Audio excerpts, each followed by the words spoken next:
This is the Tom Barnard Podcast. Listen live weekday mornings, 8 to 9:30, or anytime you like as a podcast on the Tom Barnard app at tombarnardshow.com or wherever you get your podcasts. A lot to talk about today, ladies and gentlemen, you know, because big stories. There's one huge story that nobody else is going to cover because most people probably don't even know who he is anymore, but there's a big story that I'll get to in a second. I mean, it's huge for me. Okay. I'm excited. You know what I'm saying? And then there's, of course, you guys watch any of the debate last night? I did not. Very smart. But yeah, I've very smart. Not heard anything good. It was from anybody. hideous. I was out dominating the Minnesota wiffle ball scene, but then I came home and I checked out the highlights, and not a lot of highlights. There was a lot of lowlights, though. Yes. Yeah. I put out a tweet on the good old Twitter machine, and I was like, it seems like I missed a heck of a debate. And somebody replied, goes, "You really missed out when they talked about their golf swings." And I said, Yeah. "What?" Yeah, they did. They talked about their golf swings. Oh boy. Well, Biden claimed to at one time have been a 6 handicap. Yeah. Yeah. Okay. And then Trump said that he's bigger and stronger than he's ever been, and I can still hit at 300. No, you can't. You cannot. I've seen him on the golf course. He cannot hit at 300 yards. I'm sorry. It's just not true. But yeah, Kath and I watched about maybe 20 minutes, 25 minutes of it. This is who we have to lead our country, huh? These two guys, really? That's what you got? Yeah. I don't want to hear anybody bragging about who they're voting for because it's all there. Everybody. I don't know. It's, I got to be honest with you. I've said before, obviously, I personally know Donald Trump. I've never met Joe Biden. But I felt so sorry for him last night because even the national news is saying after Biden's poor performance, could Democrats replace him as nominee? I told Catherine after I watched a couple of statements he made, there is no way he's going to end up running for president. There's just no way. And if somehow he wins, I don't know that he can complete the whole presidency or the whole term. I mean, I hate to see that when people get older, and he's 81 now? Is that what he is? Mm-hmm. I'll look it up. Something like that. I think he's 81. So, I mean, he's not my kind of guy, but still, he's an 81-year-old man, and I felt so sorry for the guy last night. And I don't like it when these guys go after each other with our legal system and make up a bunch of bullshit about that. Look, I think Donald Trump, I know Donald Trump has screwed people out of money. That I know personally. He never screwed me out of any money. But one of his golf courses, he had a company come in and, thin the tree lines and all that stuff. Mm-hmm. $400,000. I don't think he ever did pay them. So, I mean, these are the two guys we're talking about. Yeah. One guy that can't put a sentence together, and the other guy that has a long reputation for screwing people out of money, I suppose like every other politician and business person in America. Screwing people out of money right now is very important to other people. I don't want to earn it. I'll just screw you out of it. Why did that happen? Yeah. I mean, it seems to be, doesn't matter who you are. It's kind of a pandemic type issue going around with people who are very greedy, very much so. How can I line my pockets and take from somebody else? And it's never enough. That's the other part of it. It's never. I know people who are worth $200-300 million, and they still will screw people out of money. What do you need with more than $200 million in the world? I feel like at a certain point too, it's kind of just like they have that fix. Like they get a certain high out of it because you've seen the people that are impulsive liars where it's like, I could say, Tevin, what did you have for lunch yesterday? And Tevin, he might have made a salami sandwich, but he's going to say, I had leftover pizza. Yeah. For what reason? I don't know. There's nothing that benefits him there, but he's like, I just love to lie. I love to feel that little rush of ooh, I deceived him. Same thing maybe with the money thing, you know? And I'm sure at some point it goes from just, okay, I need enough money to survive or to be able to go on trips to now it's like how I keep score in life. Yeah. And I need to have more money than the next person. The two things, the greed, no question.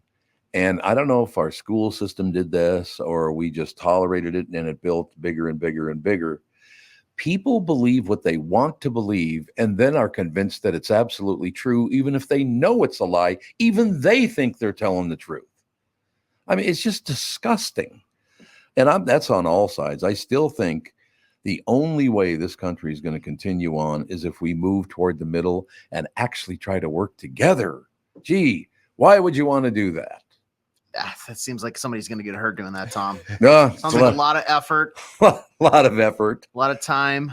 I understand. I just don't understand why you want to hate some. I would not give up enough emotion to actually hate. I've had people do things to me that were horrible, but I don't hate them. I wouldn't waste my time hating.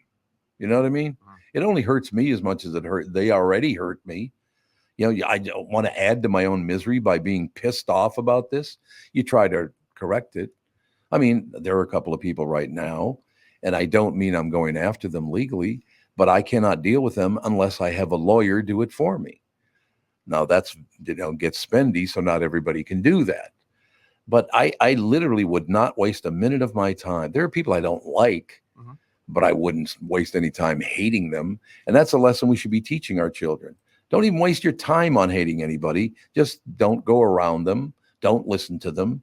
And you don't need to hop on, the comments page on the Star Tribune this morning. Holy God. Here's what I think. That's because you're an idiot. It's like, oh my, you can each post your deal. Okay, just calm down, for God's sake. Just keep it PG if you're posting your deal, though. Yeah. Oh, well, that's not always possible now, is it? Honest to God, it's like literally that debate last night. I read a number of Star Tribune postings by readers. Nobody's real happy. I will tell you that. Holy Hannah. I think the first headline I saw about the debate was like Biden disappoints and Trump repeats falsehoods. It's like, yeah, everybody just all around bad. Thumbs down. There you go. Yeah, because both of them didn't lie their ass off. Right. Even the 20 minutes I watched, they were both lying like a sumbitch. What did I say yesterday? Like, I want a live fact checker. That would be great. Why are we not doing that? Well, that's what CNN was supposed to do, but they didn't do it. And there's an article this morning. Jennifer Brooks, is that her name at the Star Tribune? I think she's a writer for the Star Tribune. Why am I asking two guys your age? You've never even seen a newspaper. What is a newspaper? Yeah, what is a newspaper? What's the Star Tribune? But Jennifer Brooks posted a couple of things that were absolutely not true at all. She said he never agreed to go, whatever. Look, you believe what you believe. And I am convinced that these people actually believe they're telling the truth, even though deep in their mind, they know they're not, just to support their guy. So whatever. We'll see what happens. Whoever gets elected is going to get elected. Am I going to have a fit either way? No. I just continue on with my life. Are either one of these guys the one I would choose? No. But we don't have any other choice for now. Many of my Democrat friends did, and I'm not talking about far left. I'm just talking Democrats. I've told you before, I like Democrats and Republicans and centrists. The people on the far edges, I don't want anything to do with them. I don't hate them because they had a different life than I did or whatever. But it's just when then the reporters step up and they start lying. It's like, come on. Trump was asked twice last night, will you accept the election results if you're not elected president? And I heard him say twice, yes, I will. He went around the corner to do it, don't get me wrong. But he did say, yes, I will. In the Star Tribune this morning, said he never said he would. Well, that's not true because I heard him say he would. Why? Are people that stupid? Like, I thought I heard him say it, but I must be wrong. Yeah, well, I mean, I think even if he said yes, they go, well, he said yes. But what he really meant was... X, Y, Z. Well, both you guys, once you can open a business together and you could call it Joe and Donald's, it'd be like a fast food place. What do you think? Yeah, it's a restaurant where you go up to the desk and then you order something and then they give you something different and convince you that that's what you really ordered. Yeah. I could sense you really wanted chili today, not the hamburger. Yeah, there you go. Okay, Declan's going to be filling in for Phil today, right? Yes. Can Declan take a story where I have to use the name? It was the actual name of the band, but is he easily offended? I hurl insults at Declan around the office daily. Okay, good. I've never seen it affect him. So I think he's got tough skin. Because I want to bring up the first story because we lost a great one. He died yesterday. Oh, no. But I got to use the actual name of the band, and you two are going to be horrified, but it was the actual name. Don't look it up either. I won't. I see you over there trying to look it up. Okay, we'll be right back with Declan and some sad news in the music world. Minnesota business owners pay too much in taxes. You know that. Well, everybody pays too much in taxes. You don't have to take my word for it. The Tax Foundation has just released its state business tax climate index, and Minnesota's near the bottom with the 45th worst tax climate in the U.S. When you expand or relocate your business to Sioux Falls, you'll be basking in the second best tax climate in the nation. That's just one reason why no matter what size business you own, you can increase your profits in Sioux Falls. You've got the proof at SiouxFallsDevelopment.com. That's SiouxFallsDevelopment.com. In Sioux Falls, by the way, I love Sioux Falls. It's a great town. In Sioux Falls are safe streets, award-winning schools, short commutes, vibrant, growing downtown, and pro-business attitude are all attractive reasons to make you move.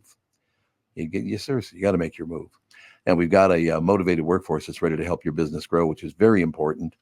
Escape the high taxes in Minnesota by planning your expansion or relocation to Sioux Falls. 2024 is the time to make your move to Sioux Falls. Check out SiouxFallsDevelopment.com. I've been tracking the weather in Minnesota for a long time. I'm 5 Eyewitness News Chief Meteorologist Ken Barlow. And in the morning, I've got to be right because my forecast affects your family's entire day.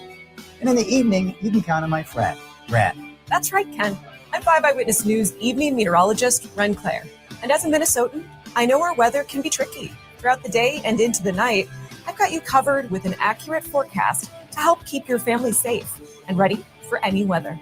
And don't forget, no matter how things change or what time of day, you'll always get our forecast first at the start of every newscast on 5 Eyewitness News. Start your day with me, Ken Barlow. And wrap up your day with me, Ren Claire. Because 5 Eyewitness News is always tracking our weather, so you're always alerted first. It's why 5 Eyewitness News is Minnesota's weather authority. Let's take a sock. I was going to say sock Bilski. I shouldn't say that probably. What do you think? No. All right. Let's take a second to talk about my bank, North American Banking Company, and don't sock Bilski. He's one of my best friends.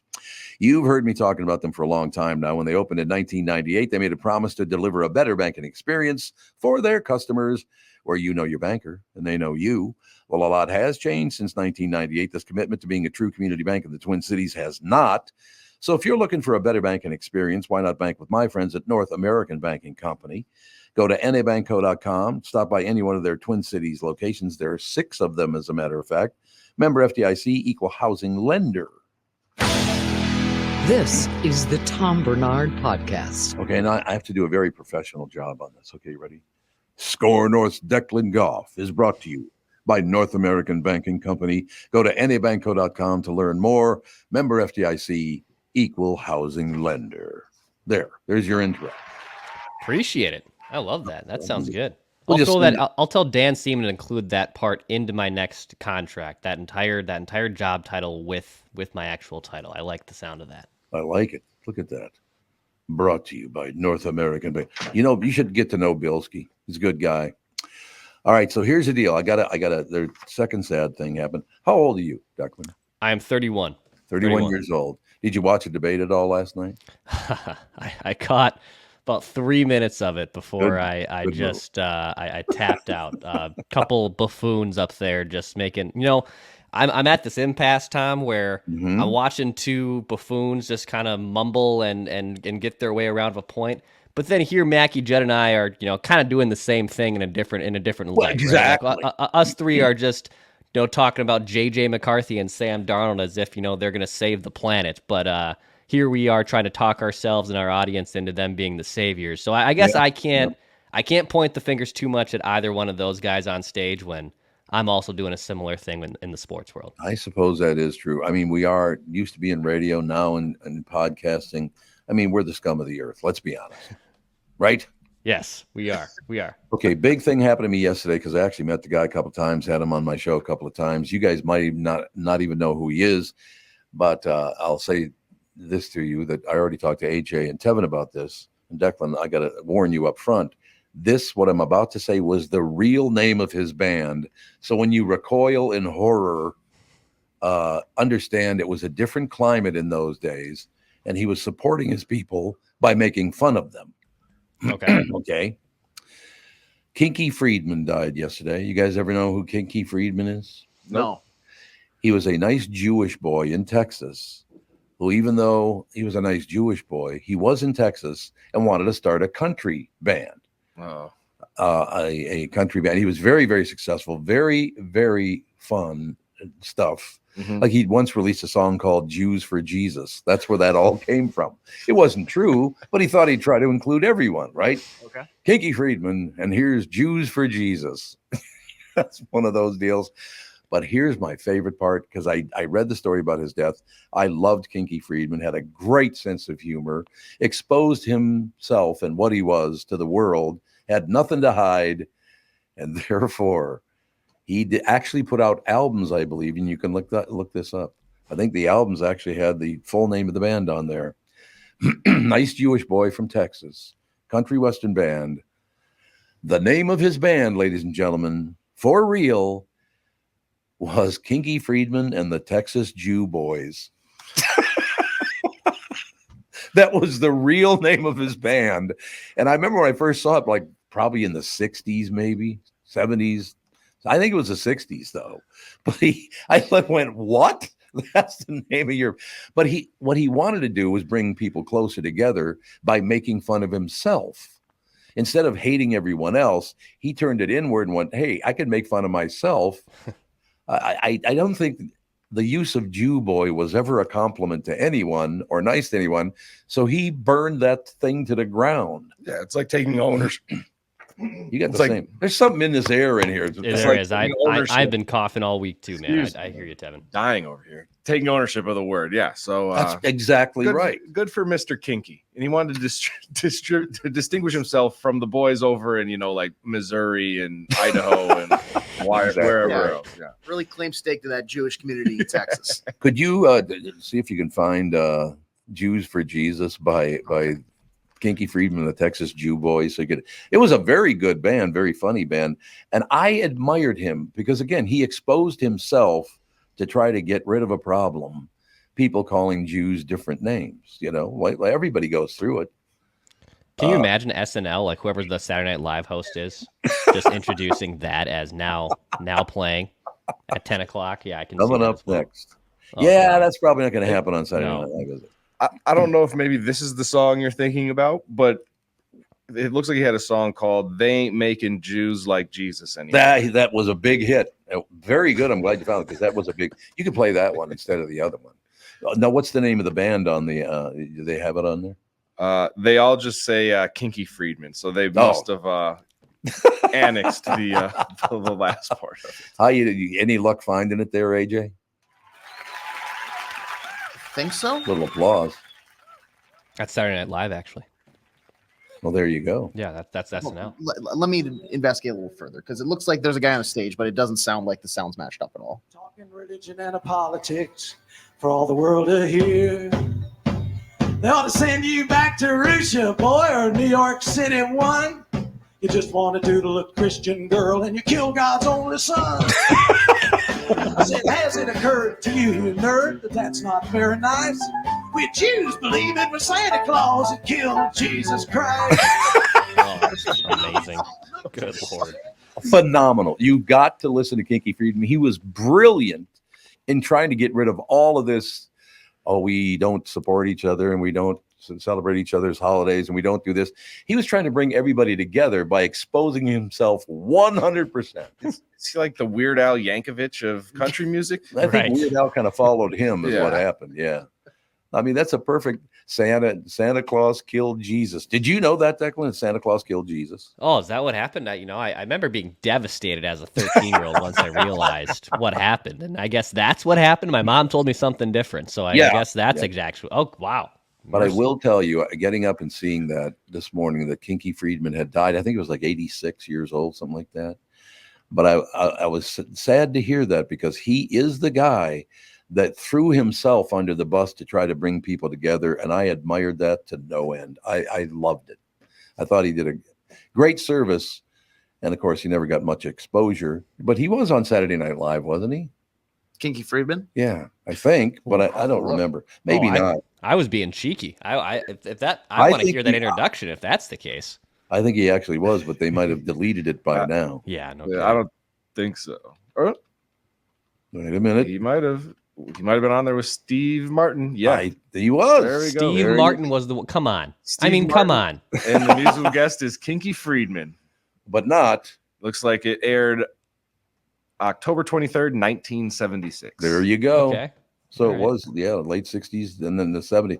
He broke out, in the late 60s, or maybe, I don't know, somewhere back then. I was too young to remember, but I do remember admiring, here is a guy that is bashing himself in the face to try to show people, hey, nothing's all that important.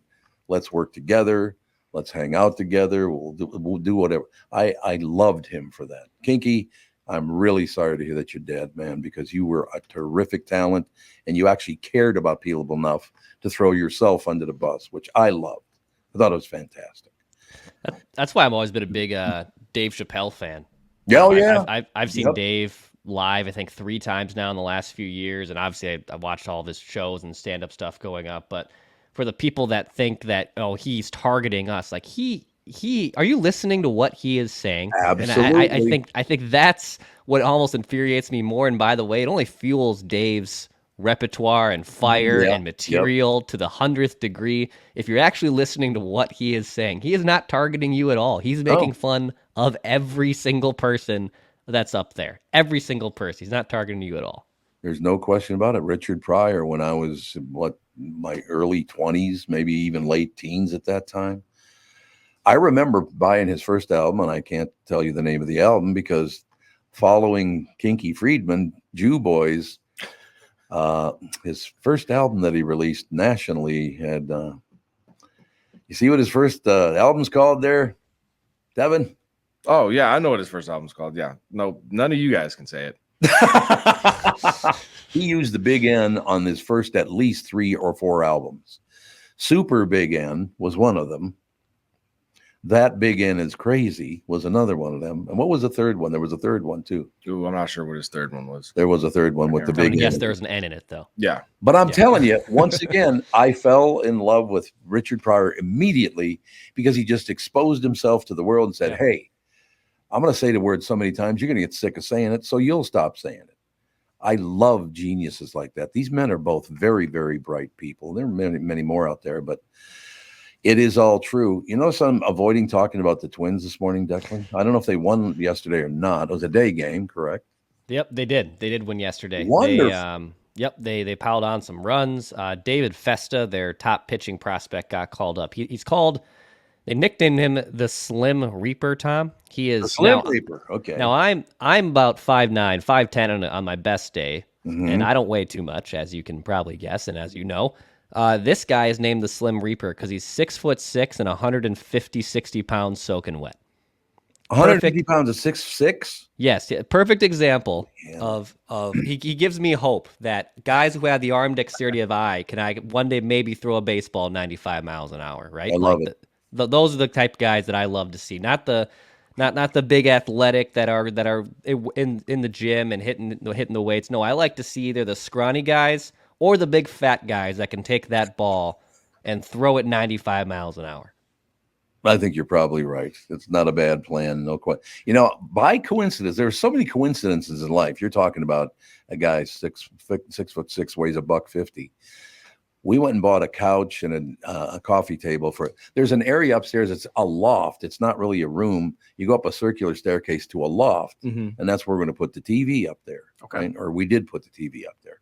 So I went and bought this couch, and we were hoping they could deliver it today. Turns out they can. I got a call from the delivery service. Yeah, Mr. Barnard, this you? I said, yeah, how you doing? He goes, yeah, it's I don't want to say his name. So it's so-and-so from, we're going to deliver a couch and a coffee table to your house today. So I warned him. I said, well, why don't you come when I'm here? Because I'm going to have to stand in the bob and push the couch up to you guys to then grab it in the loft and pull it over the banner, right? He goes, well, why do you need to be there? And I said, well, because you might need some help. He goes, Mr. Barnard, I'm 6'7", I weigh 280, and my partner is 6'5" and weighs about 300. We got it. Like, yes, sir. I said, you could, and they go, oh, you could probably dunk the damn thing. He goes, yeah, I could. What a coincidence. You're talking about that. 150 pounds at 6'6". And I just talked to a guy who told me, hey, why don't you shut the hell up and stay away? I got it. He probably hung up the phone and told whoever he was with, like, this idiot thinks we need help moving this couch. Like, does he know who we are? Oh, yeah. I love that so much. What's great? So how did Cleveland do yesterday, Declan? Cleveland lost. Cleveland actually lost a baseball game, which is insane. So yeah, the Twins, I believe now, are 7 games back of the Central. It's going to be a crawl to get back up there. Twins are still in good wild card playoff position wise, but I think catching Cleveland's going to be pretty dang tough at this. Even though the season, we're halfway through now, Tom. Too. Game 81 was yesterday, so So the regular season's 50% done now. We're halfway there. But catching Cleveland, I think, is going to be pretty tough. Well, the weird thing, too, we were talking about that yesterday, is we're already halfway through the baseball season, and the Minnesota Vikings go to camp in like 5 weeks. Like, what? Yeah. June flies by. June is easily in the sports calendar year. It's easily the slowest month, especially the back half of it once the finals and the cup is done, and you just basically have baseball going on. I know we get the Olympics this year too, but this is always the slowest time of the year. But it seems to do it every year that passes. It seems like it's flying by quicker and quicker. I know you got to go, but let me just tell you, you got to take this with you. Okay. Would you tell Phil and Judd they're both out and now you're in? Yes. I can let them know. Yep, Give them that I will message gladly let them know. Just like the 2 other guys in the debate stage. Those guys are out. I am now in. Because they dropped There's a new nominee. There's a new nominee, Declan. Goff 2024. Yeah, Goff 2024. I just want to say this. We're about to elect a new president here this year. Declan, you're 31. 4 years from now, 35. That's right. 35. That's the age to start your presidency campaign. Yep. I'm just saying. Ask not what your country can do for you, but what you can do for your country. What your podcast can do for your country. Yeah. If JT Redick can go from podcast to head coach for the Lakers, you can go from podcast to president. True. Hey, that's a good one. I like that. Declan, thank you so much for your service, sir. I appreciate having you on. Thank you, Tom. Appreciate it, buddy. Have a good day. What a nice guy. Oh, he's still on. Don't tell him I said he was a nice guy. Okay. I thought he dropped off. Damn it. But in any case, he is. I will tell you, the people over at Hubbard, you go down the list of people that support crew and all that stuff. Really, really nice people. Yeah, absolutely. Very, very, very nice people. We'll take a break. Be right back. One guy over in that building is not that great is Chris Egert, so we'll bring him on anyway in a couple of minutes. What do you think? That's like the one guy that if I see him coming down the hall, I kind of like duck into the first corridor. I'm like, I hide in case he sees me. I don't want to interact with him. Why wouldn't you? I mean, K&L Surplus and Ammo in Atlanta Lakes is my choice for firearms and ammunition. Jim, the owner, is one of the most knowledgeable people in the business and has a great selection of all brands like Benelli, Tikka, Beretta, and SKB. I know hunting season's a ways off, but if you're thinking about getting something new for the upcoming season, now is actually a great time to start looking. The advances in rifle and shotgun technology over the last few years, it is amazing. If you're using something that's more than 10 years old, you might be missing out on better performance, better results. As I said, when I get back after next week, I'm going to go out and see Jim because my 357's got to be at least 30 years old now. I mean, still a great gun. And the only time it's ever been fired is at the range, so I've never shot anyone. So that's good. You're still young. That's true. That's very, very true. If there's anyone that can help you get the right gun for hunting this fall or just carrying this fall, it's Jim at K&L Surplus and Ammo. K&L Surplus and Ammo is on Lake Drive in Atlanta Lakes and open Tuesday through Saturday. Call them at 763-757-2614. You can also visit them online at www.klgunstore.com. When you need someone to listen, a lawyer you know and trust. If you've never been in an auto accident, it's hard to know what to expect from the insurance adjuster. Here are some tips. 1, if they talk to you about whether or not you should hire a lawyer, it's a good sign that you probably should. 2, it's illegal for them to give you any legal advice. They aren't lawyers and they aren't licensed to practice law. 3, if they tell you that everyone involved in the accident is at fault, they're wrong. This comes from the belief that you're at fault for just being on the road. That's nonsense and not supported by any law. Finally, remember that friendly adjusters are often just gaining information. They want you to do most of the talking so they can file their report. I'm Mike Bryant from Bradshaw & Bryant. I hope you're never injured in a collision. But if you are, don't sign anything until you've talked to us. Find Bradshaw & Bryant, personal injury attorneys at minnesotapersonalinjury.com. Seeking justice for the injured. Bradshaw, Bryant. Mike Lindell and MyPillow employees want to thank my listeners for all your continued support. To thank you, they're having an overstock, clearance, a new product sale right now for the best prices ever when you use promo code TOM. And you get free shipping on your entire order. Get 50% off the MyPillow 2.0. Also get 50% off the brand new flannel sheets that just arrived and won't last long. 6-pack towel sets, only $29.98. And take advantage of the free shipping on larger items such as mattresses, mattress toppers, 100% made in the USA, on sale for as low as $99.99. Everything's on sale, from the brand new kitchen towels that have the same technology as the bath towels that actually absorb, dog beds, blankets, couch pillows, and so much more. To get the best specials ever, go to mypillow.com or call 800-516-5146 and use promo code TOM, and you get free shipping on your entire order. So call 800-516-5146 and go to mypillow.com and use promo code TOM. You're listening to the Tom Barnard Podcast. Channel 5's Chris Egert is brought to you by Mr. Money Talk, Josh Arnold. Call Josh today for your free 48-minute evaluation at 952-925-5608. Matter of fact, Josh Arnold's going to be on The Family today. It's on the Friday shows. I'm going to talk about Kinky Friedman with him today. Get his take on it.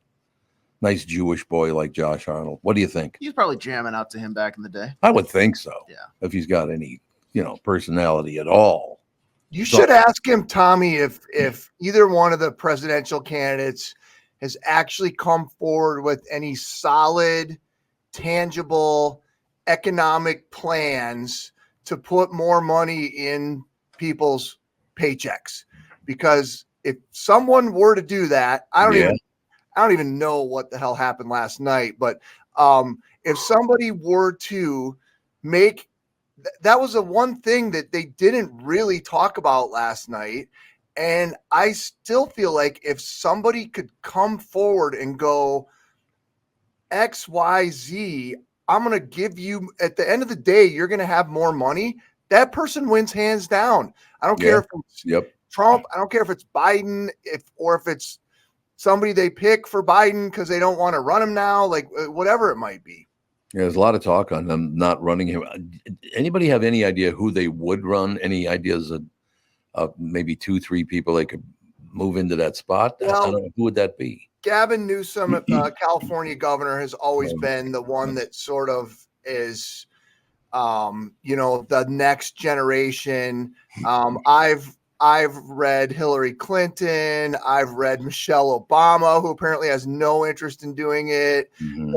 The issue also is you've got Kamala Harris, who's the current vice president, and I have never read anywhere where she would be the one that would be the one. So it's, which again kind of makes me go then, well, they're not actually going to run somebody else. How could they? It's too late in the process. My wife has called me during the show, which never is a good thing. So you guys talk for an emergency. I'm hoping not. I don't know if I could just find my phone. That'd be great. Well, Chris, as someone who missed the debate last night, what were like the key highlights or the lowlights? Because I got home and I sent out a tweet, and somebody filled me in that their golf game was a point of discussion last night, and that was arguably like the most heated, portion of the entire debate was who's a better golfer. Nah, that was funny. I mean, it was kind of noteworthy, but I think that has jumped out as like the easiest thing to sort of poke fun at about how ridiculous it was. I don't know. I think I stopped watching it about 9:20 because I went to bed at that point. I was like, I've seen everything I need to see. It was a lot of discussion of foreign policy and not a lot of domestic discussion about money, which is what I was saying, which I was surprised about. There was discussion about abortion. There was discussion about January 6th. President Biden was having a hard time. Did you watch any of it, Tevin? I did not, but I heard that like even people that I know that are, the biggest anti-Trump, pro-Biden type people were like, yeah, this looks not good. Yeah, his voice sounded bad and he was sort of weak, but the biggest thing is he would try to like come back with these rebuttals, and he just several times just kind of like trailed off. Like you could tell he was thinking about it, and it just didn't quite register. And so I mean, it did not do him any favors last night. I think every single thing I read this morning, and I read a bunch of it, was that, like, Trump easily won the debate if you could declare a winner on it. I thought Trump was pretty, I don't want to say reined in or refined, but I've definitely seen him in a more attack mode and a more, I don't want to use the word unhinged because I think that's offensive, but I've definitely seen him more sporadic than he was last night. He kind of, and I would say wisely, just kind of sat back and Biden just sort of did it all to himself. Yeah, I would say he probably knew, like, I don't really have to outshine him. I just need to let him talk more. Worse than he does. Yeah. Yeah. No, and I think Trump just laying back and kind of, making the same talking points. Many of them have been fact checked and disputed by today. There was a mention of Minneapolis, and it was a loose connection to the George Floyd stuff, but I wasn't really quite. I think I knew what he meant, but they were Biden had asked Trump about January 6th, and former President Trump sort of skirted around any real response to January 6th, but then was sort of talking about different places around the country that had experienced a similar level of unrest. And he brought up Minneapolis as one of them. Again, like, he didn't directly respond to the January 6th thing. It was just sort of like, yeah, well, look, people do that stuff here too, which is it's a big talking point in the conservative side of things that, listen, you guys made a bigger thing out of January 6th when all this stuff happened over George Floyd, and you all sort of turned a blind eye to it, which has been a very big, conservative message that had come out since then. So whatever Tom's got going on, it must be very important. I'm sure it is. Hopefully it's nothing too serious. When it comes to your expert political knowledge here, give me a 0 to 100%. Like, if you were a betting man, the odds that the Democrats this morning are seriously sitting around talking and thinking, like, we got to have somebody step up. We have to nominate. And I know you mentioned, is it too late in the cycle to where they can even get a guy, or was last night not as big of a disaster as maybe I'm taking it to be? Everything I read today was a disaster, and that from the very highest levels, they are trying to figure out what they can do.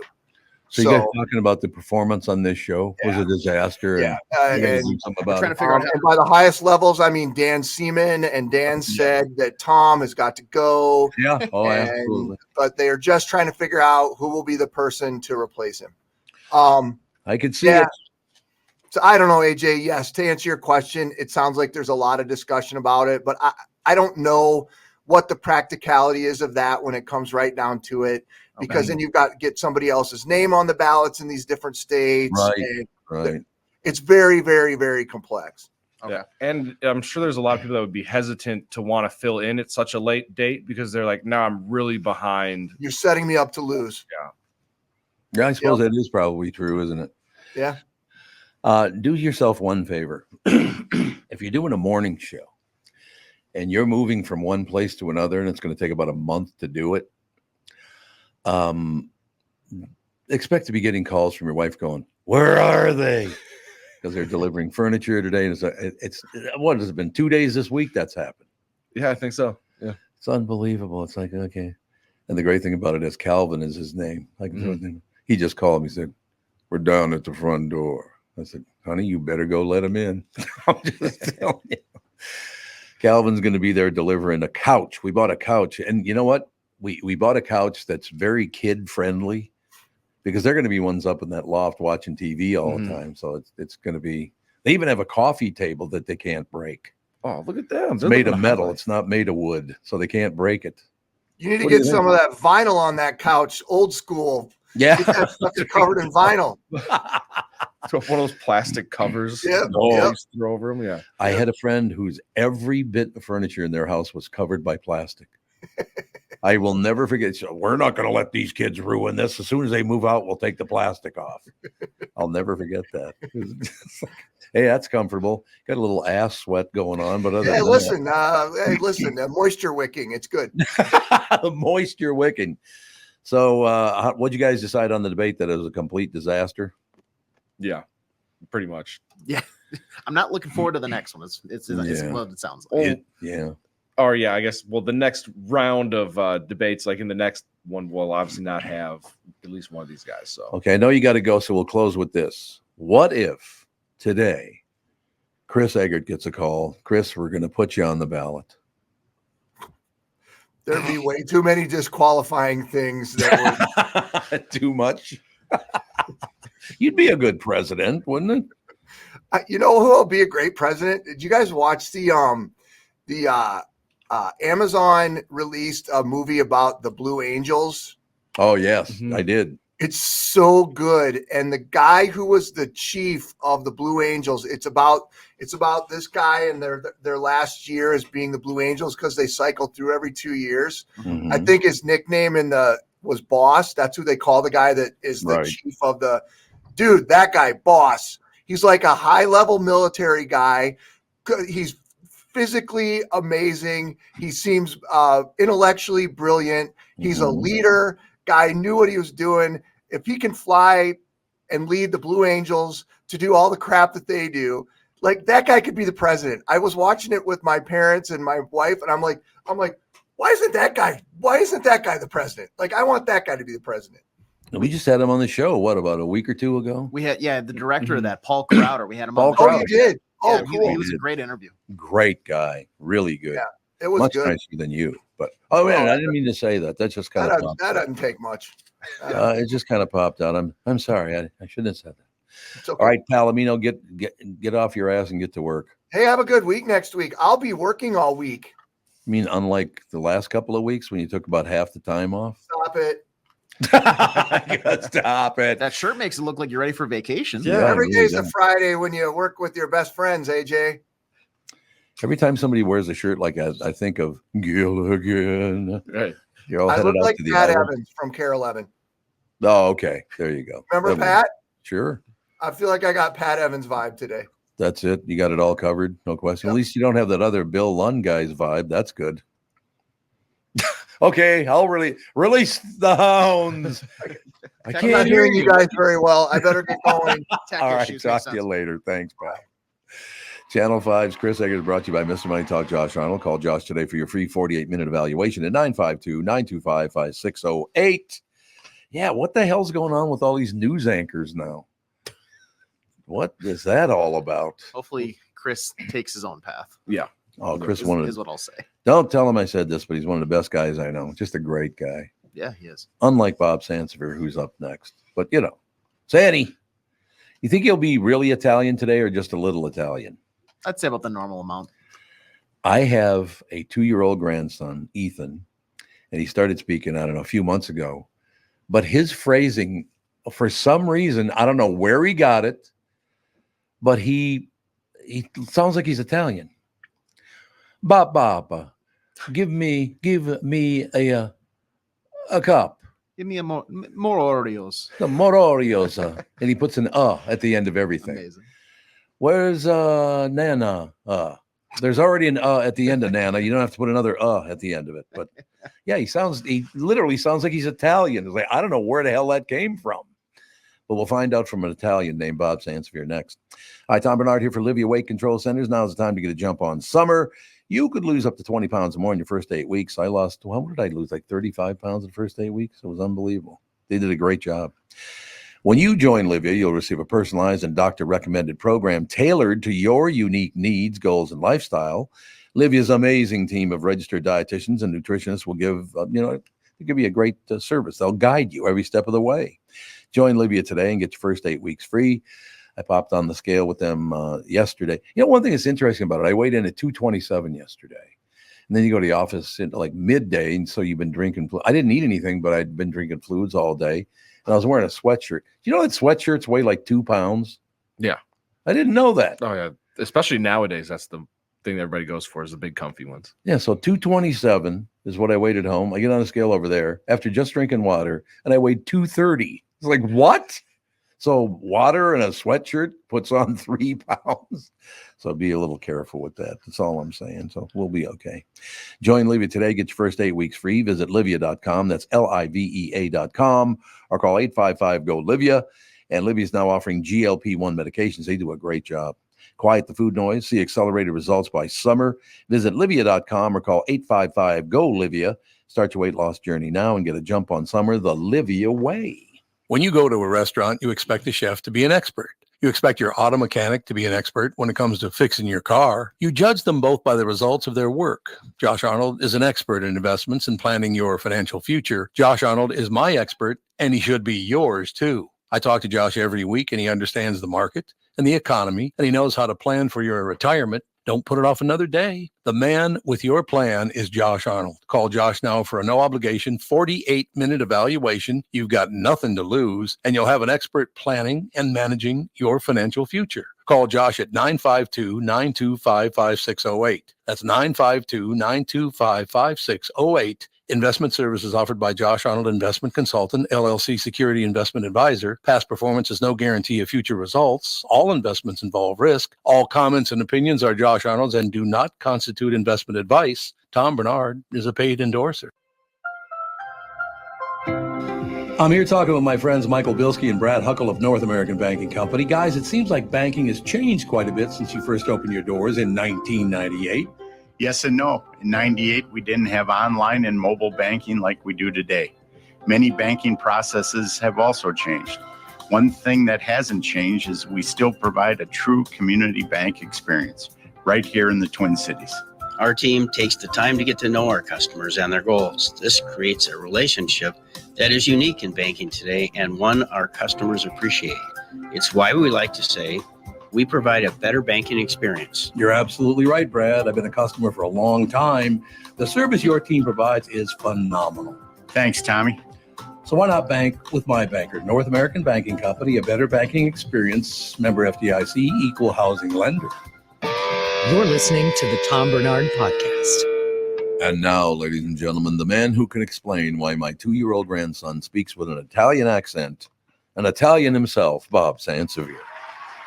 Every kid should talk like an Italian. Hey.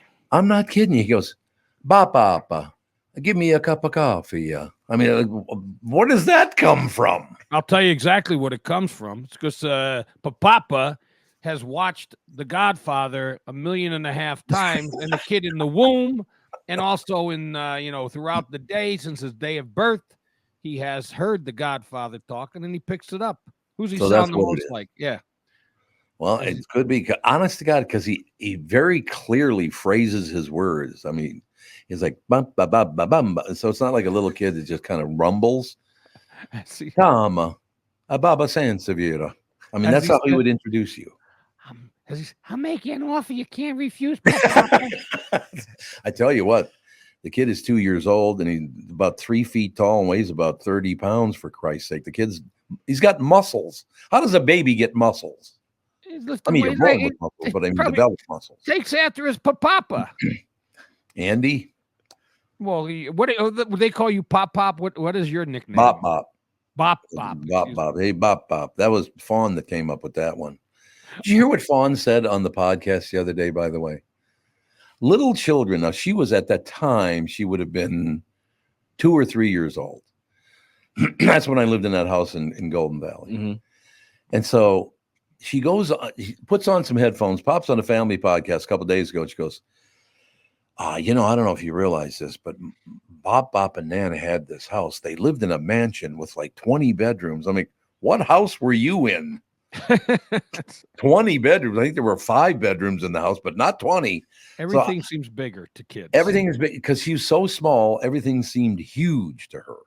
No. And it was very, very clear by her descriptions. Like, I mean, it was a nice house, but it wasn't exactly, the White House with 20 bedrooms either. So, whatever. All right, now I got a question for you. Because she was the first one to call you Bop, right? Yes, she made it up. Yeah. Did you try to switch her to another name that you preferred?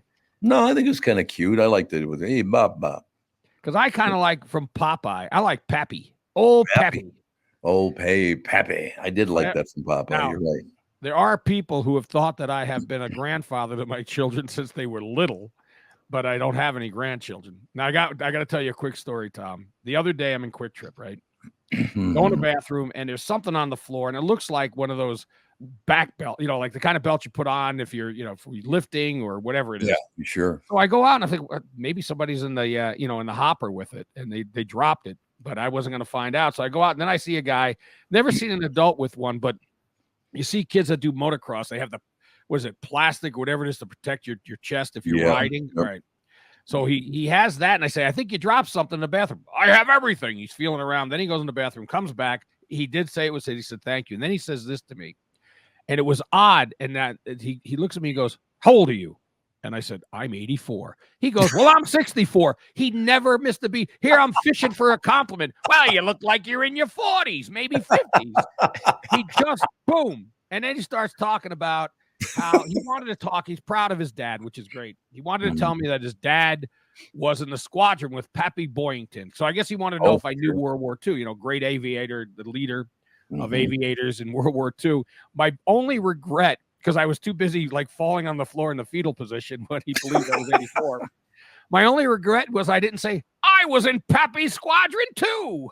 Oh, you should have. Yeah, I screwed that. But then he did say at some point, I do have some short-term memory issues, and I'm hoping that from the time I said I was 84 until he said he was 64, about a nanosecond and a half, he forgot that I said I was 84. So that's a tough one. But you remember, Tom, we've talked about this. The Daytona Mark guy was Asian, right? Mm-hmm. The one that ran it? Okay. Yep. And he did have an accent. Now, I'm not mocking him, but this is exactly what happened. My son Sawyer, who's now 26, would have been 10 maybe. And the guy goes, you ready? And I said, no, I'm waiting for my son over there. He looks and he goes, he know your son. He grandson. And the guy barked. Was he like that whenever you go in? Yep. I said, no, he's my son. No, grandson. But I love that stuff. It goes back to let me ask you a question about this. Why now, if you imitate someone else's accent, is it an insult? I used to love that, growing up in an area with so many different accents and all the rest of it. I thought it was an honor, the fact that you would imitate them. I'm not mocking him. How would it? I mean, exactly. It loses the impact if I said, no, sir, it's your grandson. That's not what he said. No. It's how you You're do not it. making fun of him. You're not mocking him. You just did what he did. Yeah. We should embrace all that stuff, not hate it.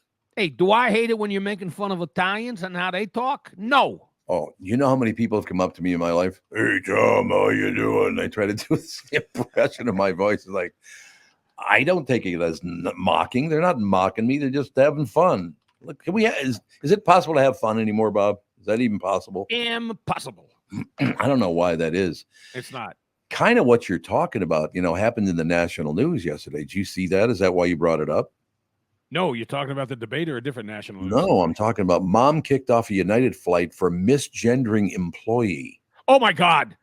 That is, to me, that's a loss. That is absurd. I am not making this up. This is from the dailymail.co.uk, the Daily Mail. Okay. Do you want me to read a little bit of the story to you? I would love to. I'm going to clip that audio, Bob. Go, oh, my God. That's going to be my new text tone. You know what? But it's just so ridiculous. We have to feel bad. Oh, they're a victim because we thought they were a man and they were a woman or vice versa. Some of you look like it. Exactly. Who cares? A widowed Texas mother, she's a widow, says she was only concerned with getting her son and her 75-year-old mother back home when she was kicked off a United flight for misgendering a staff member. Jenna Longoria claims the trio were removed from a flight from San Francisco to Austin on Wednesday after she accidentally referred to a female identifying employee as a man. How is she supposed to know this, by the way? If you don't know you, how did she know? How did she identify you? Excuse me, it? Maybe we need, what is the gender, the all-encompassing term for when you don't know what the gender is, you don't want to offend? Why don't they? Why don't they what? No, why don't they just give us the word? Yeah. We won't use it, but give it to us anyway. Hey, and I went by hey asshole for how many years, and I never complained. Tom, I did this months ago, but I could have sworn this woman, and she was not trying to be a man, but she looked like one It from happens. behind. And I said, sorry, sir. And I said, oh my God, I'm so sorry. She didn't care. It wasn't a big deal to her. No, I run into a woman every morning out on my walks, and I think she's a woman, but she might not be. I don't know. But I just, it's not my job to be able to identify what everyone's doing in their own head, right? No, and this is a tough one. The other day, I had to get lucky me.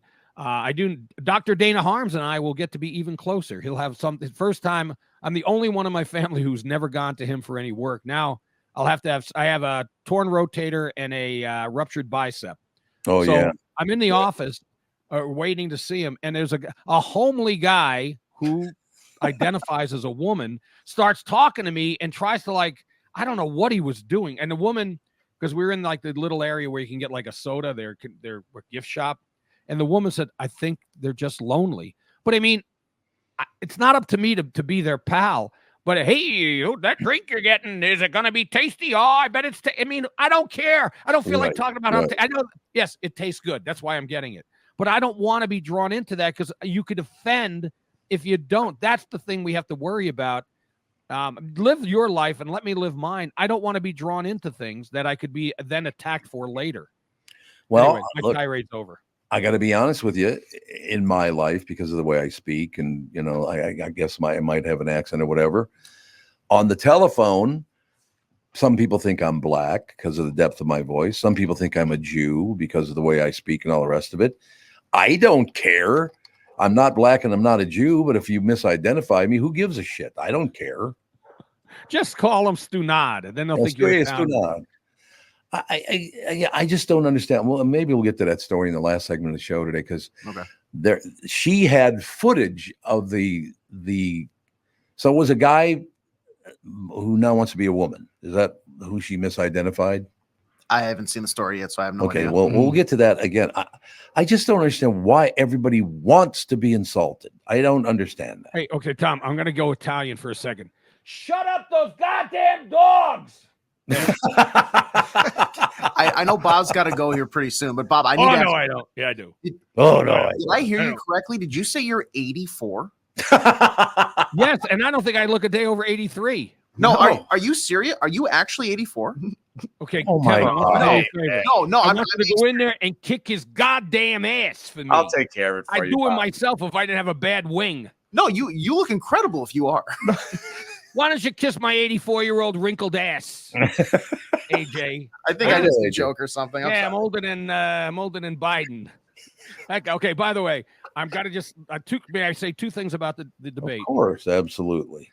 Democrats are absolutely sinister because they knew this was their chance to throw him under the bus and get rid of him. It didn't matter how bad he was. They were going to all. I was stunned watching CNN.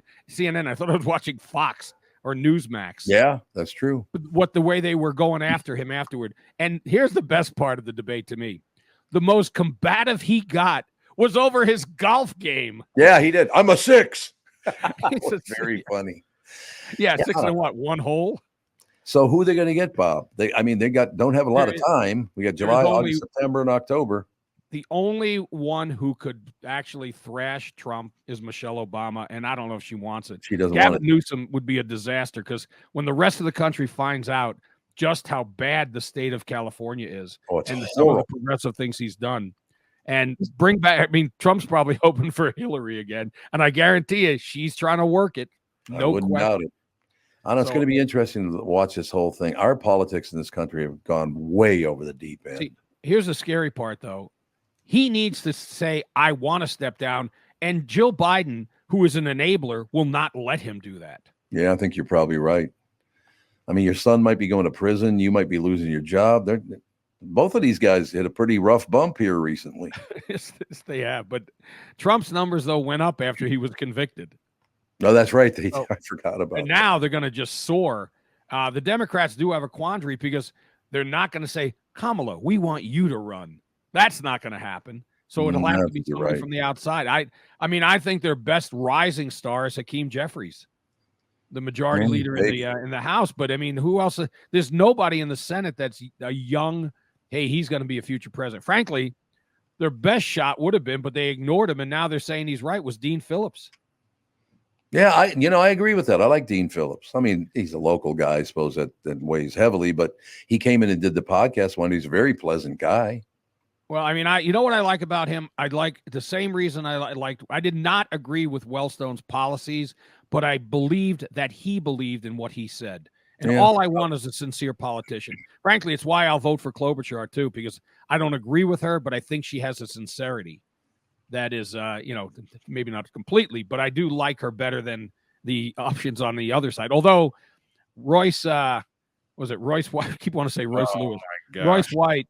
I mean, the guy, he's running against a guy named Frazier, and who's a veteran, and he's a he's a businessman. If he gets the nomination, I'd be interested in him, but not Royce White. I mean, I remember when he played high school and college basketball. He's a little bit of a loop-de-loop. Well, have you been following what he's been saying along his political journey, Bob? His political journey, I like that. I've seen some of it. Is he flying yet, or is he still afraid of planes? I think he's still afraid of planes, but he's definitely not afraid of strip clubs because he's been trying to write off like $100,000. Oh, that's right. Strip clubs, and they're like, like, hey, what? You can't write off strip clubs for your political campaign. And he's like, oh, no. We use the strip clubs to cater our lunch. That's what. That's what that. Oh, that's what that is. Yeah. Okay.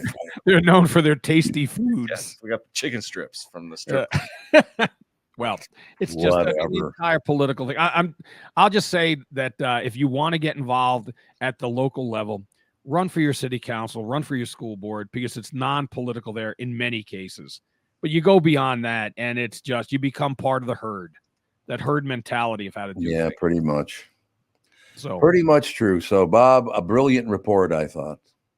Yeah, I thought so too.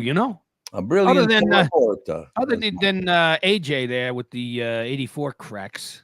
Yeah, that's true. It was a genuine question. We're not super close. Tevin, I got you. We ain't even close. No, I love AJ. How about that? I love the guy. Hey, he's all right. Hey, you're a good fella.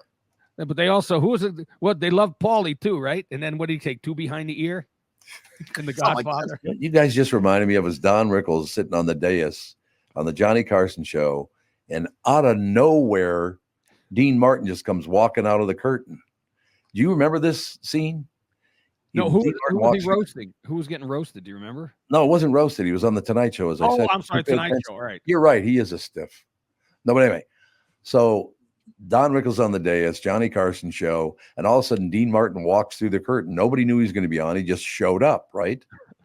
So what does Don Rickles do? He goes, look who's here. It's Dean Martin. Let me make you feel at home. Arabadundi badundi. He just made up an Italian word. I thought it was wonderful. All right, Pally, we'll talk to you in about a week. Yeah, have a great week off, guys. Tevin, Tom, AJ, you have a good time too. Oh, hey, that's deserved. That's okay. Oh, AJ just held up a sign and said he might not be alive in 2 weeks. Right. Bob turned 85 over the week we're off. Yeah. All right. We'll see you, kid. See you later, man. Thanks a lot. Timmy Lammer's going to join us next, isn't he? He sure is. Magnificent. We'll be right back in just a couple minutes. Mike Lindell and MyPillow employees want to thank my listeners for all your continued support. To thank you, they're having an overstock clearance and new product sale right now for the best prices ever. When you use promo code TOM, you get free shipping on your entire order. You get 50% off the MyPillow 2.0. Also get 50% off the brand new flannel sheets that just arrived and won't last long. 6-pack towel sets for only $29.98. And take advantage of the free shipping on larger items such as mattresses and mattress toppers. 100% made in the USA, on sale for as low as $99.99. Everything is on sale, from the brand new kitchen towels that have the same technology as the bath towels that actually absorb dog beds, blankets, couch pillows, and so much more. To get the best specials ever, go to mypillow.com or call 800-516-5146. Use promo code TOM, and you can get free shipping on your entire order. So call 800-516-5146. Go to mypillow.com and use promo code TOM. The past several years have been the craziest in the history of the car business. The pandemic, supply chain, and chip issues, all causing extreme inventory shortages that led to, well, predatory pricing. Some dealers charge thousands of dollars over MSRP. We never played that game. I'm Jim Paul of Valley Buick GMC. We knew that would leave a bad taste in a customer's mouth. More importantly, from an integrity standpoint, it was just wrong. So what about the current market? You know, inventory and pricing. Valley has their best inventory in years. Really all the Buick and GMC models. Even the previously hard-to-find Yukons, HD pickups, and Hummer EVs. Plenty of deep discounts. Many with factory rebates and low-interest financing. Then it's a good time to buy? It's a great time. We're welcoming our previous customers back, as well as anyone else that felt the treatment just didn't feel right the last time somewhere else. Valley Buick GMC in Apple Valley and Hastings or valleycardealers.com. Car buying without the bad aftertaste. K&L Surplus and Ammo in Lina Lakes is my choice for firearms and ammunition. Jim, the owner, is one of the most knowledgeable people in the business and is great at getting you into the right firearm for your needs. We've talked about that before. You need the right firearm. Jim's a guy who can get it done for you. K&L Surplus and Ammo now carries Benelli shotguns that offer enhanced performance, amazing reliability for uses ranging from waterfowl hunting to skeet shooting and more. I highly encourage you to stop in, talk with Jim and the rest of the K&L Surplus crew. Between their superior knowledge of firearms, friendly customer service, overall stock, and fair pricing, I can't imagine a better location to purchase your next firearm. K&L Surplus and Ammo is on Lake Drive in Lina Lakes, open Tuesday through Saturday. You can reach them by phone at 763-757-2614, or you can also visit them online at www.klgunstore.com. This is the Tom Barnard Podcast. Ladies and gentlemen, Tim Lammers brought to you by Bradshaw and Bryant, personal injury lawyer seeking justice for the injured. Contact Bradshaw and Bryant at minnesotapersonalinjury.com. That's minnesotapersonalinjury.com. Uh-oh. Speaking of Abadadundi, he's wearing his Godfather shirt, man. Look at that. You like that, man? I found that one at Walmart last night. You want me to pick you one up, Tommy? I can do that for you. Works for me, man. Wait a second. 1XL. Oh my God! You got a picture of the man on the back and everything. Corleone on the back. You come to me with a shirt that I cannot refuse. I cannot refuse the shirt. You cannot. And you know what? $17. How's that? Pretty damn nice for $17. It is. Absolutely, it is. Look at Marlon. He looks phenomenal. He's holding the cat on the back, huh? Yeah. You know that was an accident? Yeah. Well, the cat wandered on the set. Yeah, it did. But there is a fix it up. My lights. There's a weird story about when they had to get Brando to audition. That was part of the condition of getting him in the film. Are you trying to impress us at what a white guy you are? What the hell are you doing? Glowing. What's going on with the lights? It's You're glowing. There you go. It's a little better. It's so bizarre. You're fine. You're bizarre. So what's the I am. No. So Coppola got him to audition by going to his house and bringing props because he said he liked to have props. Brando liked playing around with stuff. Mm-hmm. So, when the cat wandered on the set, then he grabbed the cat, and that's how that all came to be. That Tabby. So I wonder what happened to that famous cat. Did they just leave it go and run after that, or somebody adopted? I hope so. Famous cat, man. Yeah, good point. I would assume somebody took him home. Yeah, I hope so. So a couple of quick movie reviews. We got A Quiet Place Day One. I know, Tom, you're a big fan of A Quiet Place because they couldn't figure out that if you go under a waterfall, you can talk. Other than that, you got to stay silent. It's never made any sense. If you got to talk, go by the waterfall. So by the waterfall. What's wrong with that? Well, so a couple things to get to about it. First of all, it's set in New York City. This new one, it's a prequel. It's Day One. A Quiet Place Day One is the official title of the film. So, can you imagine how loud New York City is? They said 90 decibels at all times or something. Oh, God. Ooh. So when these aliens attack, and they soon discover that these creatures are blind and they respond to sound. A lot of people get dead really, really fast. Some survive. Lupita Nyong'o, Joseph Quinn, he's in Stranger Things. There are a couple of them. So basically, it's one of these films where they're struggling to survive. So it's the same sort of film, obviously. It's just different settings, but the same ugly ass creatures that are trying to get them. So it isn't a matter of trying to defeat them. It's just trying to survive. So again, it's a different setting. Look, lots of fun jump scares. It's intense. It's 96 minutes, I think. It fit the bill for me. So I liked it, 7 out of 10 on the Lamma-meter for that one. Kevin Costner, what the hell was he thinking? I know. I agree with you. Horizon and American Saga. I honest to God, I went to see this at 4:00 yesterday. They didn't screen it for us. Warner Brothers didn't screen it before. I don't know what that's trying to tell us, but it's a 3-hour and 1-minute film. And I was struggling to stay awake in the afternoon. Yep. His problem with this movie is, he is the director, and I think he can direct, but he's no Clint Eastwood. No. I mean, let's just be honest. I think that Costner is a talented filmmaker, but when it comes to making Westerns, Eastwood makes it work, at least with the story that he's trying to tell. Here, it's about the expansion of the American West before and after the Civil War. So it tells a story from like 4 different points of view of different people in the country, and how eventually they're all going to meet in the town, the expansion town called Horizon. Costner doesn't show up for an hour into the film. Why? And he's the star. He's on the poster. Everything is Kevin Costner. Yeah, I mean, exactly. I mean, look, I know you're trying to tell all these different stories. Why in the hell not tell your story first? Because it really doesn't have anything to do with the other stories.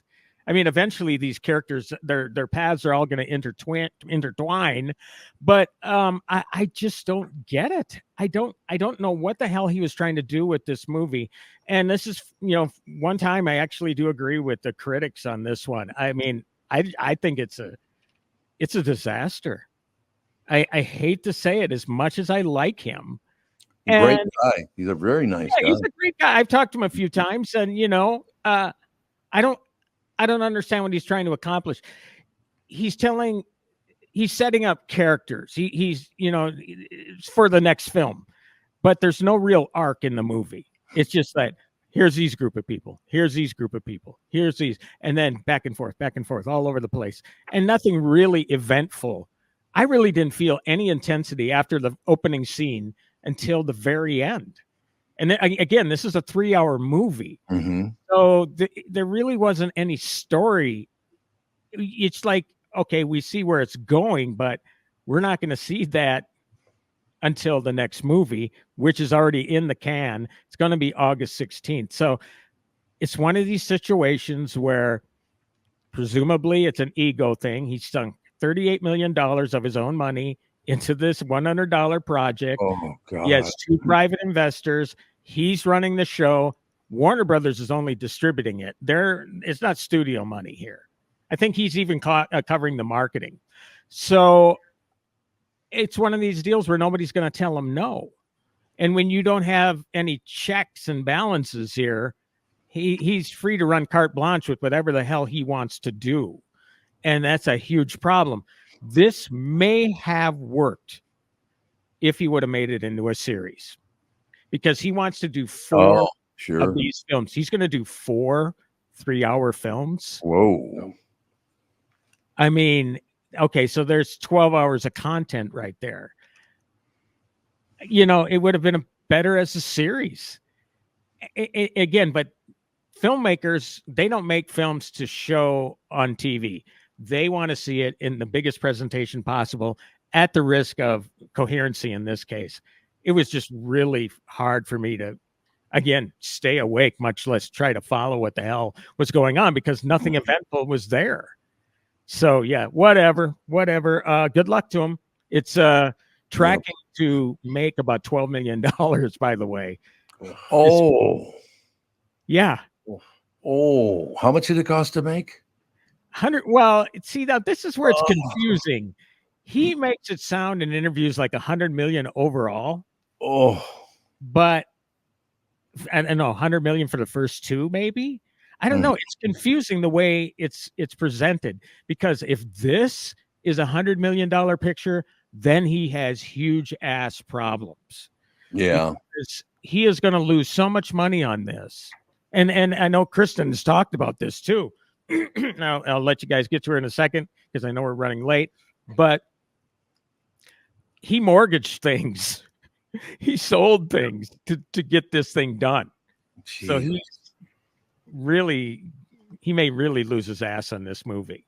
He really may. I mean, I don't know what he was thinking. And in the middle of the summer too. If his aspirations are awards, release it in the fall where this is more of a friendly picture deal.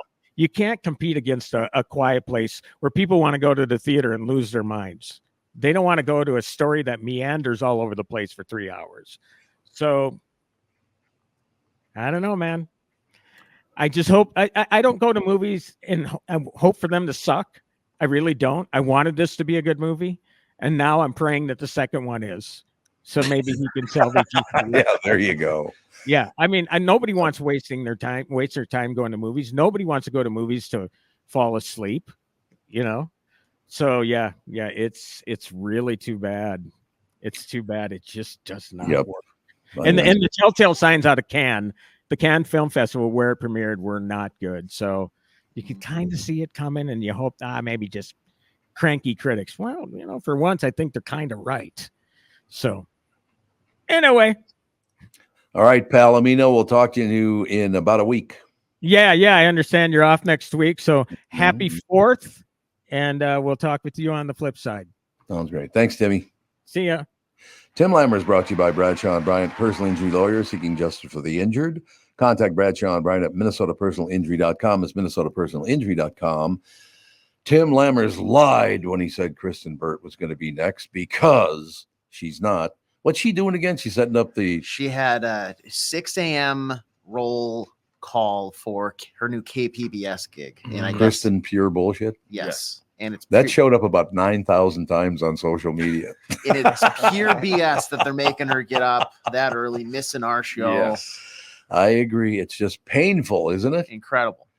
But we're going to cover a couple of stories, and we only have about 10 minutes left after the break and all that stuff. But probably should cover again people's reaction to the debate last night, and I do want to cover that story about the woman kicked off a flight for misgendering someone. And I still don't. You think that whole story is true? Could that possibly be true? I'm sure we'll get more into the deeper stuff. I feel like I feel like if there's malicious intent, there's one thing, but if it's just like a normal mistake, I feel like you'd be like, oh, okay, and then we go sit down and have our flight. So I don't know. I think there's more than what we know right now. My guess is there was probably a correction made by the transgender individual, and then the lady's response is probably what got her kicked off the flight. So you have to blame it on the woman. I would say that, that's most likely that's the case. That it wasn't like I'm sorry, and then they kept it moving. It was like there's some sort of comment. Then the transgender person probably escalated it as well. I actually called her before she got to the airport, and I said, just do what I do. Hey, asshole. Because then you're not misgendering anybody. Yep. Right? Yeah. We both got butts. Anybody's able to be an a-hole. Yeah. That's for sure. Absolutely. No question. Don't even give them the time of day. We'll find out what that's all about, to tell you the truth, ladies and gentlemen. Take a break. Be right back. We'll look at England's version of the debate last night. The Daily Mail is all over it, baby. I'll tell you that. Holy Hannah. I don't think either guy came off looking too good in England. Kind of the way it looks anyway. We'll be back with that, and we'll try to figure out what actually happened on that flight right after this. When you go to a restaurant, you expect the chef to be an expert.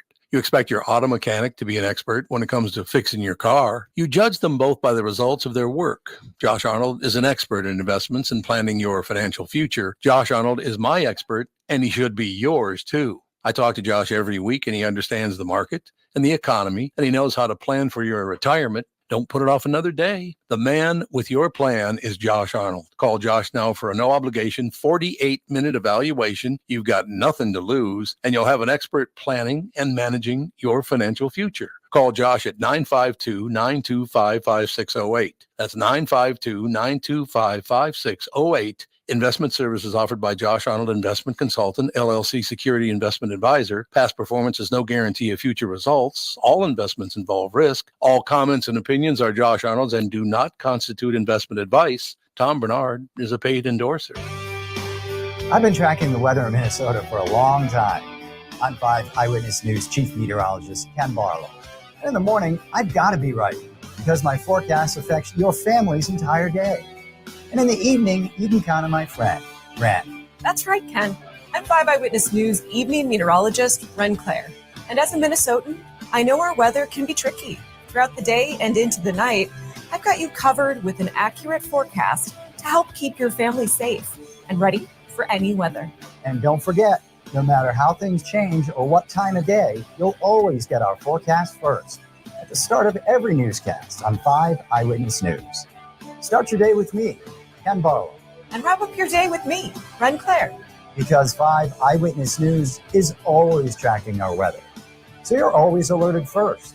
It's why 5 Eyewitness News is Minnesota's weather authority.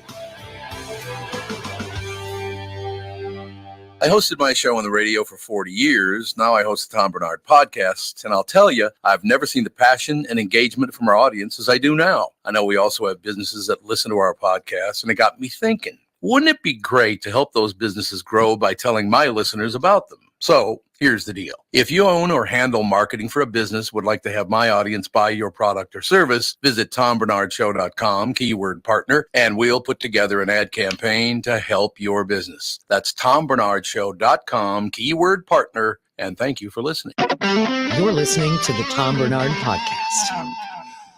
There you have it. I was doing some serious reading about there's it's not the article. It's about, apparently this has become a huge problem. Misgendering, what it is and why it matters, from Harvard Health. There's another one, misgendering. Okay. Well, they kind of repeated that. Misgendering, understanding misgendering, medical news today, explore misgendering. So apparently it's a huge problem. Yeah. And it's definitely, to my understanding of it, become a little bit more on the forefront because it's been similar to, like, I guess I don't have anything similar to it, but it's just, it's somebody's personality, it's something that they have kind of decided to put forth, and that's how they feel comfortable in themselves. So if I, Tom, if I call you time after time, I just keep calling you a giraffe. I think you're a giraffe. There you go. That might get on your nerves after a while. And some people have different. You get on my nerves anyway. What's the difference? More so by calling you a giraffe. So. More so. Actually, it's pretty hard for me to be a giraffe sitting next to a guy who's 3 or 4 inches taller than me. Yeah, Tevin, you giraffe. Yeah, you're the giraffe. I hate to hear what you call me. Yeah. Oh, think about that. He kind of went after you there. Did you notice that? A little bit. That's all right. I think he's deserved a couple shots at me. I'm just doing it in a response to stand up for Sansevere and his 84-year-old self. That senior citizen. That was hilarious. God, he got all pissed off. You really think I'm 84? He's all whipped. I don't know how old he is, but I think he's in maybe mid-60s, something like that. Yeah. So, yeah, I just want to read some of this story. I don't want to read the whole thing because it's probably going to go, quite a bit. A woman claimed that she was thrown off a United Airlines flight after misgendering a flight attendant. The issue occurred while she was traveling from San Francisco, California to Austin, Texas with her mother and 16-month-old son. I was going to say it wasn't 16-year-old, 16-month-old son. So, I don't know what, why do I have to open everything just to read one story? What do you say? Why? All right, I'm not doing it. That's in such an issue. I don't know how much, Tevin, you maybe click on to like news articles and stuff. Oh, but there's countless amounts of pop-ups and subscribe here. And then if I move my mouse too close to the top, they think I'm going to close out of the window. So then another pop-up. And it's like, oh, make sure you subscribe. We'll offer you 20%. Let me read the story. Let me read your content, please. I beg you. Yeah. And I found a different site that has the same story. And it sounds like the woman is saying that obviously for misgendering one of the airline attendants is the reason she wasn't let on the flight. But the airline said that it's because she had too many carry-on bags with her. That's how it all started, I think. Yeah. Okay. So that's what the airline is going with. So but the other thing did happen. They kicked her off the flight because she misgendered something. And they wouldn't, from what I'm reading, she was trying to get onto the flight, and they were like, "You have no bag or too many bags," so they didn't even let her onto the plane. It wasn't like she was on it and they had to escort her. But why wouldn't they help her? Because if that happens, they usually go, "Here, we'll check it for you, not a problem." Yeah, I don't know. She ended up getting like the next flight out, so I don't know if maybe that one didn't have room for additional carry-on bags, or they were trying to get people to check a bag and she didn't want to. But it was a lot of he said, she said. It sounds like. Is everybody so special now we just can't get along? Yeah. Yes. That's what it is, isn't it? Kevin especially is incredibly special. Incredibly special. There's no question about it. Yeah, I don't understand why we have to go after each other. Well, we are trying our hardest to hate everybody we possibly can, and I don't understand what the upside is to that. I just don't. I mean, I don't hate anybody. I wouldn't waste my energy hating. There are some people I don't like, as I said, so I avoid them. Now, I got to ask you guys at your ages if I'm making a mistake. Okay. Because I grew up trying to be polite to people. My mother liked it when I was polite to people. So to this day, when I walk by and somebody is, they're walking by me and they go, "Hey, beautiful day." And I say either "Yes, ma'am," or "Yes, sir." So I stop doing that now because I don't want to misgender anybody. I don't intentionally want to do that, but I refer it. And apparently some women don't like to be called ma'am. Correct. That's a big one. Yep. And it's usually women over a certain age. Oh, is it? Yep. So what should okay, sister. But then I might be misgendering somebody, so I can't. When I worked retail, what I learned was I just go with miss. How you doing, miss? That type of thing. In terms of what you were asking about, Tom, though, is I think if it's just a quick passing, frankly, there should be, if somebody gets offended by that, I think I don't know if they might be the problem or not, that's a genuine, like, you're trying to be nice. It's not like you maliciously are going out of your way to be like, I'm going to call you this. It's like, hey, have a great day, sir. Have a great day, miss. One of those things. Yep. And if they take offense to that, then maybe we need a little thicker skin. Or even when it's like a group of people, because I used to go like, "Oh, hey guys, how's it going?" And that's just a blanket hello to everybody that's involved. And then I'm like, "Oh, maybe I should try and say like everyone, or how are you all doing today?" Not say guys. After you get cussed out 1-2 times by some random people, it's like And I know I know a lot of like transgender people, or people who identify as like a different gender than what they were maybe initially assigned as. They're very rational about it. They understand like a new person, somebody, a stranger they don't know, it's probably bound to happen. But then I think the point is like, if they were to come back and correct you politely and say, "Actually, I go by fine. Can you refer to me as a female?" Right. If you were to then, after having that knowledge, been like, "No, buddy, guy, sir," that then it's like, okay, then there's going to be an issue raised. But I think as long as you take the information in, you adjust your viewpoint, you address them how they wish, that is, to your point, that's being polite, is learning somebody else and catering to them, and coming together. People also need to understand we did not all grow up the same. My mother insisted that I be polite to people. Yeah. So to this day, if I'm getting to a door first and there's someone right behind me, I open the door and hold it for them. Then I go in behind them. I've been criticized twice for doing that for 2 men. Women have never complained about it, but 2 guys said, "I can open my own door." It's like, why do you care? Or I had a coworker many, many, many years ago that she was like complaining to me about how a guy opened the door for her. And I think he just wanted to look at my ass, and that's so rude. I can open my door, and I'm like, "Miss, I guarantee he was not trying to check you out. 2, he's just being nice. Like, people can be nice to people. Like, that's not a crime to just hold the door for somebody." Look, I'm still of the mind that if anybody got to heaven, it'd be my mother. If there is a heaven, she got there, and she'd be looking down at me like, "What are you not holding the door for? I told you 500 times you got to hold the door." So, you 2 guys that complained about it, why don't you blow it out your ass? I'm following my mother's orders, and if she's in heaven, then you're never getting there. Yeah. What do you think of that? And I will say this with the door holding open, you couldn't be too nice. If I'm too far away, don't hold the door open for me, because I have to do that fake jog to like try and not make you stand there forever. Yeah. I want to ask you 2 guys this, because I saw this on TikTok the other day. This girl she's moving apartments in like Manhattan, and she had to move like 13 blocks or whatever. But she said, I carried my AC unit the entire way, and I passed, 3 guys who like said, "Hey, how are you?" Or like, and none of them offered to help me carry it. what is going on? Blah, blah, blah. That I got stuff I got to do, lady. I mean, that's my point there. It's like, we're strangers. That's on you for not having friends that can help you move. That's not on me, a stranger. Why do I have to drop everything I'm doing and help you carry your AC unit? Yeah, I'm hesitant to help my friends move. I'm not going to help a complete stranger. No. Oh God, you don't want to help your friends move. This month, it's going to take a month for us to move. That's because it's a little by little by little. I mean, it's just so much stuff over your life that you gathered together. We only got a couple of minutes left, so I wanted to hold off, and I'm glad we only have a couple of minutes left. First Lady is urged to tell husband Joe Biden to stand aside after catastrophic TV debate performance, but critics claim she is pushing him to stay in the White House, risking his legacy as a man who beat Trump.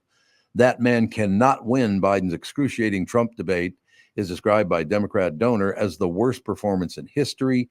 As pundits say, president has patriotic duty to stand aside. Is that a point? Does he have a patriotic duty to get out of the way? I think so. Like, if you're as the president, you're supposed to do what's best for the country, regardless of if people think they do that or not. Like, I think that maybe he should just enjoy retirement. We can throw him a big parade.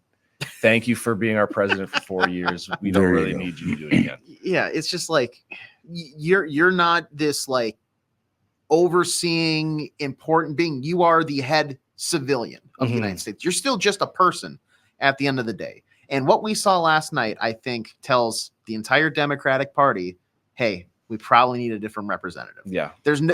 I think no shame. If anything, I think there's more shame in recognizing, this goes back to the sports thing that I've brought up a couple times. The quarterback that recognizes, you know what, I should probably hang it up. Right. I should probably step aside. The backup it's their time to shine. If you're worried about your legacy, what happens if you stay in there and then you lose? I think that's worse than anything else.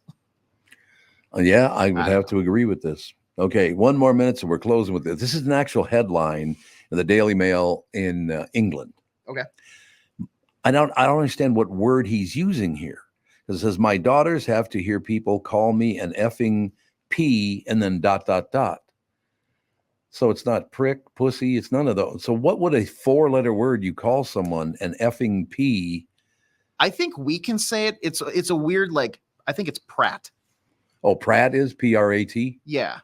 Oh, see, okay, it makes me angry, furious. Rishi Sunak says Nigel Farage has questions to answer over reform racism row as party leader claims campaigner caught on film was an actor. So what is it with Pratt, you said? So what is a Pratt? It's an incompetent or stupid person, otherwise known as an idiot. What's wrong with that?